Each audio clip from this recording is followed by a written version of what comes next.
Hey, you never leave your room and just keep playing games all day. You're really like a parasitic daughter-in-law. Mother, I'm working. I'm not just playing games. That's just an excuse. I'm hungry, stop complaining and start preparing dinner already. I've been continually reprimanded by my mother-in-law every day, and I've reached my limit of endurance. I've been planning something for a while now, and I'm about to put it into action. I am Nicole, 27 years old. Due to certain circumstances, I've been living with my husband's parents for the past 6 months.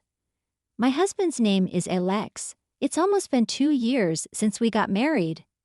My job mainly involves running a blog and earning an income through an online home business. Recently, my earnings have been steadily increasing, and I've started to see a reliable income.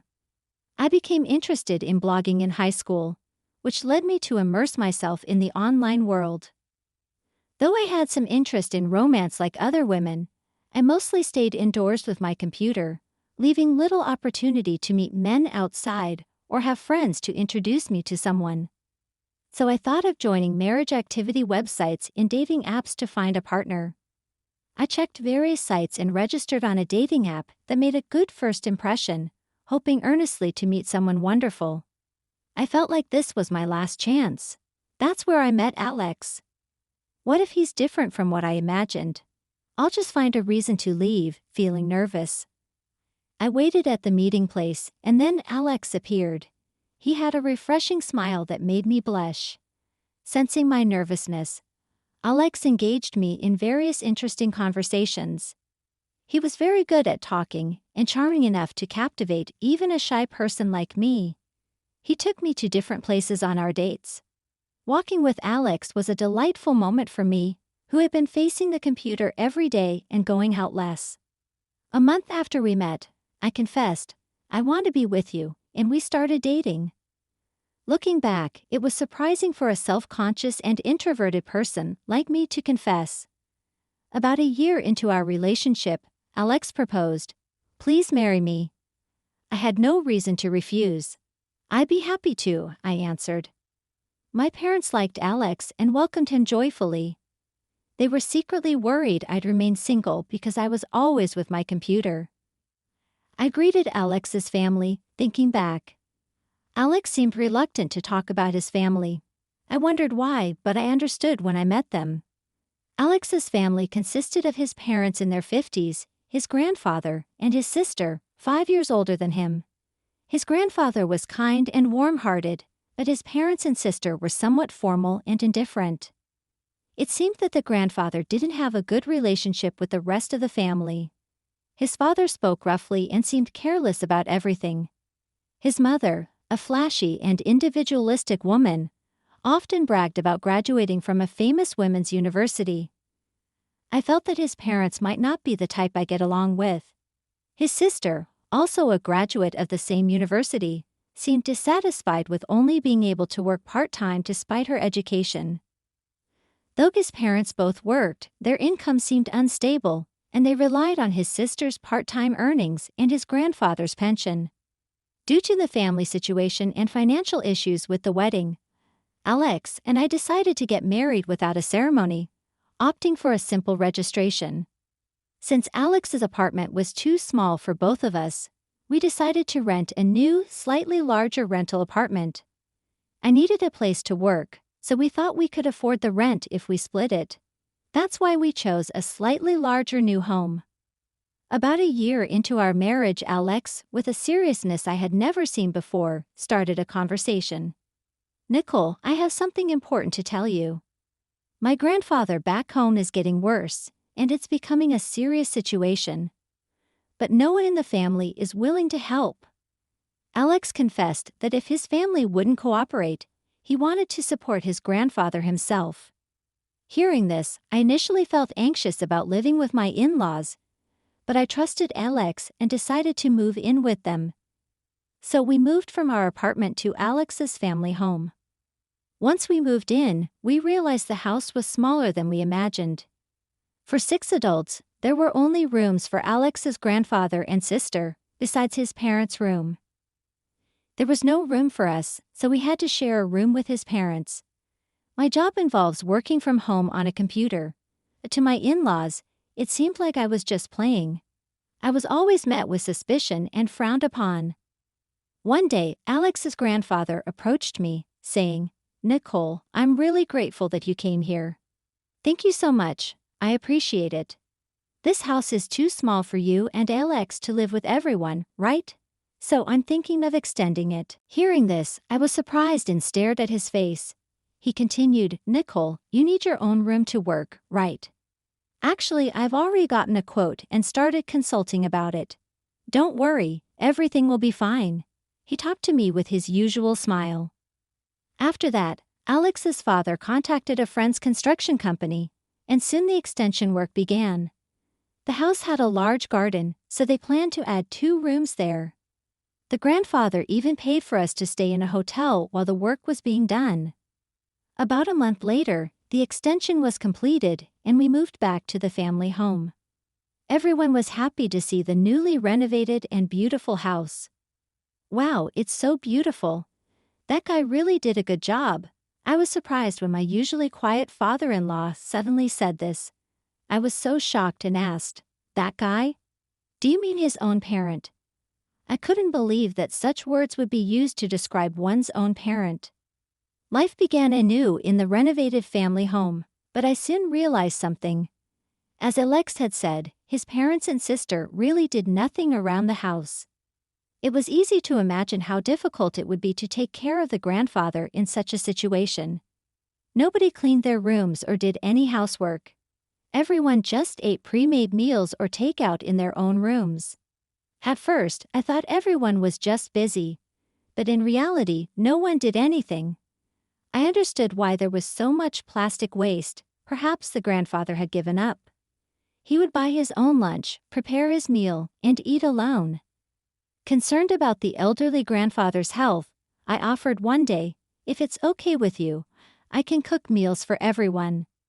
Initially, the family hesitated, saying, "We can't impose that much." But I assured them, "I work from home, so I have some flexibility. It's okay." Then the grandfather said with a smile, "Well, if Nicole is offering, let's accept her kindness." From the next day, I started preparing meals for our family and the entire household. "Everyone, breakfast is ready. Please come and eat." As I called out, they came out of their rooms and gathered at the dining table, silently starting to eat as if it were the most natural thing. I wasn't expecting words of gratitude, but since nobody had ever prepared a family breakfast like this before, I thought a simple thank you would be nice. However, the only ones who expressed their gratitude were Alex and his grandfather. His parents and sister continued eating in silence, showing no sign of appreciation. Even as a patient person, this attitude left me with a sour impression. "Ah, I never thought I'd have such a warm meal in the morning. It's truly delightful." His words were a comfort to me amidst my frustration with the rest of the family. "Nicole, you still have your work, right? I'm happy you did this, but are you sure it's okay?" His concern was touching, but suddenly his father raised his voice and complained, "Hey, I appreciate the meal, but everything tastes so bland." What is this, made bland for the old man's taste? Following him, his mother began to complain dismissively. "Really, it's so bland, such a poor taste. How were you raised?" "Well, she did make it for us. Let's eat it. But maybe you should study cooking a bit more." Even his sister, who had never cooked, mocked me with a laugh. The barrage of criticism made me more sad than angry. "I'm sorry it didn't suit your tastes. I'll be more careful with the seasoning next time." I replied with a forced smile, holding back tears. Instead of getting angry, I quietly endured. But my in-laws, seeing my quiet response, started to dump more household chores on me. I was at home, but I was working, not playing. I had plenty of my own work to do, but to them, it seemed like I was just playing on the computer, and they never really understood that. "Hey Nicole, once you're done, can you clean the room too?" When my mother-in-law asked me to do something, my sister-in-law quickly joined in and said, "While you're at it, please clean my room too. It's your room, shouldn't you clean it yourself?" I gently refused, knowing that cleaning their rooms would take away from my work time. Hey, who do you think you are living in this house? You stay home all day and don't work. If you're unhappy, go work outside. His father, hearing our conversation, scolded me loudly. Look, you never leave your room and just play games all day. You're like a parasitic daughter-in-law. Mother, I am working. I'm not just playing games. I used to argue back, trying to make them understand my work, but no matter how much I explained, they never listened or tried to understand, and I grew tired of arguing. They couldn't accept that I was working on the computer all day, even though they were working outside. Hey, I heard you only finished high school, right? You must be dumb, playing on the computer all day. That's just being unemployed. Right, I was insulted and laughed at, filled with frustration. Unable to bear it any longer, I decided to talk to Alex. What she said is unforgivable. Enough is enough. Alex, livid with anger, stormed into his sister's room. What now, Alex?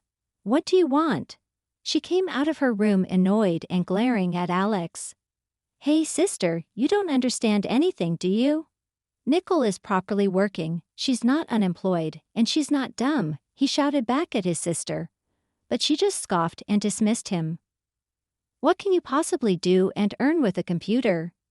Defending her, Alex seemed ridiculous. Well, she's the wife you chose, she mocked me further, tossing a parting shot before slamming her room door shut. No matter what I said, it just didn't get through. I was engulfed in a sense of isolation and sadness. Thoughts of leaving this place crossed my mind, but if I left, it would mean neglecting Alex's feelings for his grandfather, whom he deeply cared for. I was at a loss about what to do next. While I was pondering this, suddenly Alex's grandfather collapsed. He had a history of heart problems, and though he had been stable recently, he had frequent attacks in the past that led to emergency hospitalizations. To avoid worrying me, he had kept this serious condition to himself. This was the real reason Alex was so concerned about his grandfather. Despite the doctor's best efforts at the hospital, his grandfather passed away. With our ally in the family home gone, Alex and I faced uncertain days ahead, wondering what to do. First and foremost, arranging the funeral was the immediate necessity. With the grief of losing his grandfather suddenly, Alex and I somehow managed to keep our composure, picked up his cold body, and started making funeral arrangements. The preparation was almost entirely handled by us, with his parents hardly involved. His father, the complete opposite in character to his grandfather, seemed almost pleased by his passing. He only pretended to be sad when mourners were present, but otherwise he was lackadaisical. His mother, too, feigned tears in front of visitors but complained and grumbled behind their backs. As for his sister, she stayed in her room, offering no help with the funeral. I couldn't understand what this family intended with such behavior. The loss of the kind-hearted grandfather who was part of the family I lived with filled me with anger towards my indifferent in-laws. At the funeral, his father seemed resigned, responding to mourners with a solemn face. His mother and sister also pretended to be sad. But I suspected they were inwardly mocking everyone. To me, their attitudes were incomprehensible and increasingly painful. The only exception was Alex, who had been fond of his grandfather since he was young. Alex was trying to suppress his urge to cry and explode with emotion, proceeding with the funeral preparations. His behavior was so dignified that it cast doubt on his relation to his father. After the funeral, his parents' attitude completely changed. The old man did one good thing before going to the other world by expanding the house. At least he was useful at the end, he heartlessly muttered these words towards his father's portrait. Indeed, the house was so cramped and old. It's good that it's bigger and nicer now, she expressed relief, seemingly more pleased about the convenience than saddened by the loss. Yeah, if only that nuisance would leave too, it'd be perfect. Sneering, she glanced at Alex and me. I noticed her gaze and confronted the family. Oh, it seems we're nothing but a bother to you, isn't it? Very well, we'll move out as you wish. With the grandfather gone, there was no reason to stay. But upon hearing this, his father flew into a rage, foaming at the mouth and shouting at us. "Oh, you're leaving. Good, get out quickly. You're nothing but parasites who do nothing." His sister joined in loudly, "Exactly, you're not family anymore. Alex is too serious and I hate that. And you, like a parasite, I hate you too. Go on, get out." His mother also chimed in loudly, "Really, you're such a useless daughter-in-law. Your cooking and cleaning are mediocre, and you're annoyingly neuro and gloomy. Just disappear from here quickly." Faced with these harsh words, I held back my anger and calmly replied to his parents, "Yes, of course, we'll leave. But if you ask us to move out immediately, we need time to prepare for the move. So could you please give us a week? We'll leave this house after a week." Actually, Alex and I had been planning to leave this house for a while. We had already found a new place and were ready to move at any time. Originally, we planned to take his grandfather with us. We realized we couldn't live with his parents anymore and were considering moving out. We didn't want to leave his grandfather behind, so we planned to take him with us. But he passed away before we could carry out our plan. There was no point in regretting what couldn't be changed, so we had to move forward. The week flew by quickly and the day of our move finally arrived. "Well then, we wish you all the best for the future." I deliberately made a polite greeting to my in-laws. Yeah, no need for such formalities. You're in the way, just hurry up and leave." To the very end, his father was harsh with his words. "You should be grateful I let you live in my house for free," he said arrogantly. "Is that so? We will leave, but actually I've been the one paying for this house's mortgage." "Are you sure about this?" When I mentioned this, his father laughed scornfully. "Ha, unemployed people who just play with a computer can't afford to pay that much money. Stop joking around." In response to his father's complete disbelief, Alex calmly retorted, "Dad, that's not true. Nickel really has been paying. Grandpa said he would pay, but it was too much for him. We kept the mortgage in Grandpa's name, but Nickel said she couldn't let him bear all the burden, so she's been the one paying." His father was at a loss for words, displaying a look of disbelief. "What? How much does she earn a month then?" I replied with a light smile, Let's see. Last month, it was about $20,000. His mother and sister looked skeptical, but I didn't care. It was the truth, and I was just stating the facts. Now that grandfather has passed away, this house becomes the property of the inheritor, which would be you, father. Just what you wanted, right? I said with a smile. His father exploded in anger. "What are you saying? That's obvious, isn't it?" I continued unfazed by his outburst. "Yes, so you should expect to receive a bill for inheritance tax soon. Don't forget to pay that. Oh, and there's still a remaining balance on the mortgage. You'll be contacted about that too. So please take care of it." His face turned pale with a mix of shock and fear. "But you said you've been paying the mortgage." I calmly explained, "Yes, I have been paying the mortgage, but that was while the mortgage was in grandfather's name. Now that he's gone, I have no obligation to continue paying." His parents and sister were shocked and confused.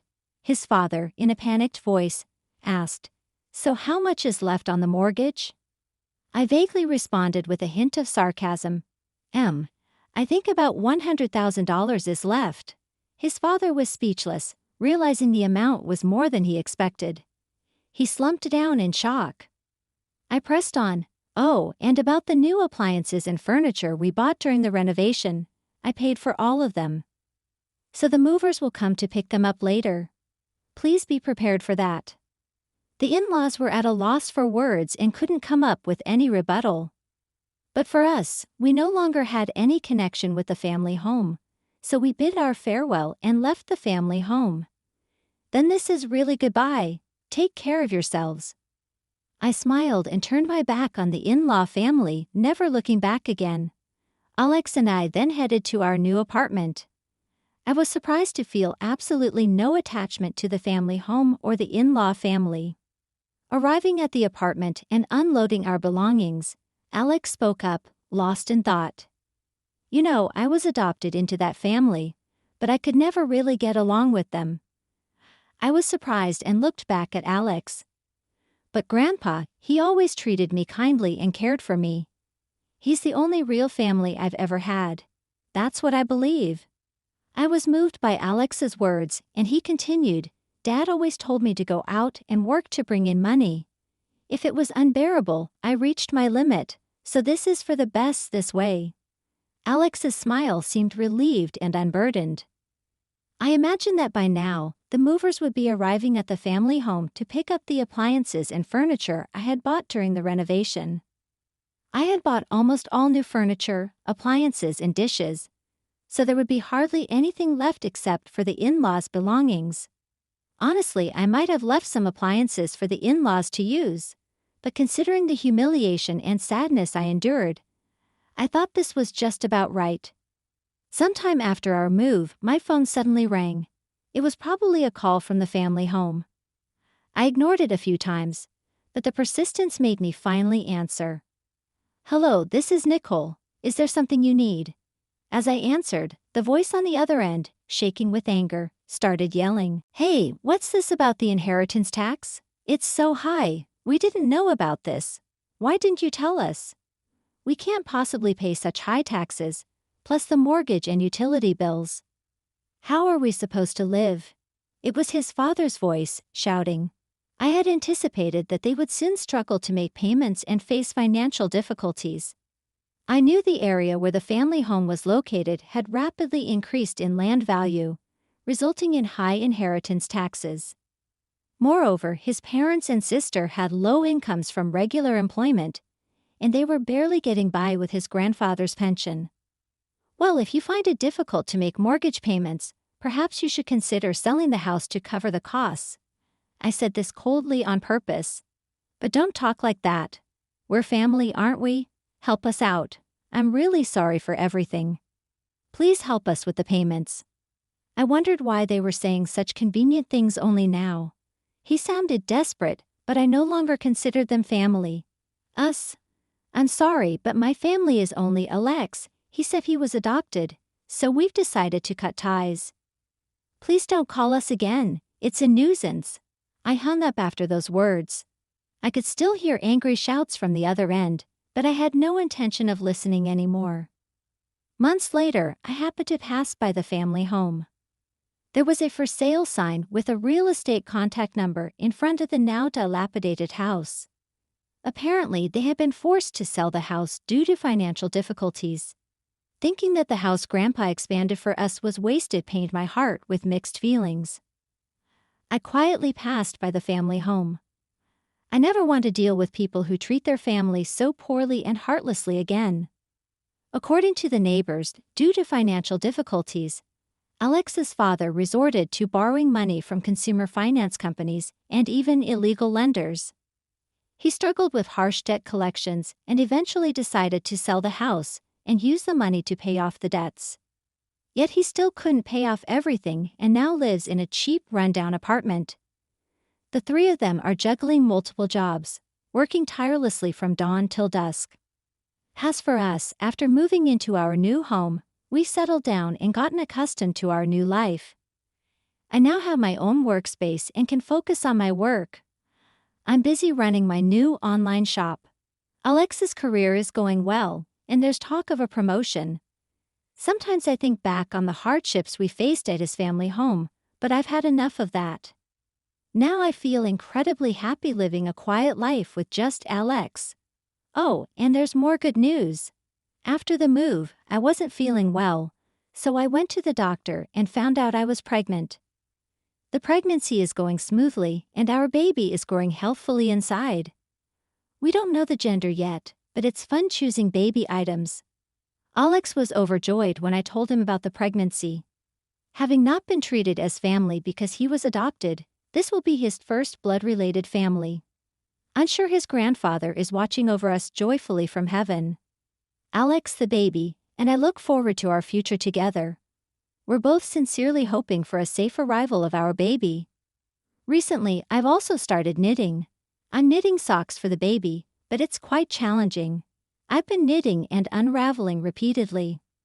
Far from finishing, hey, I may not be good at knitting yet, but by the time you arrive, Mama will definitely become skilled and make you cute socks. I gently touched my belly and said this.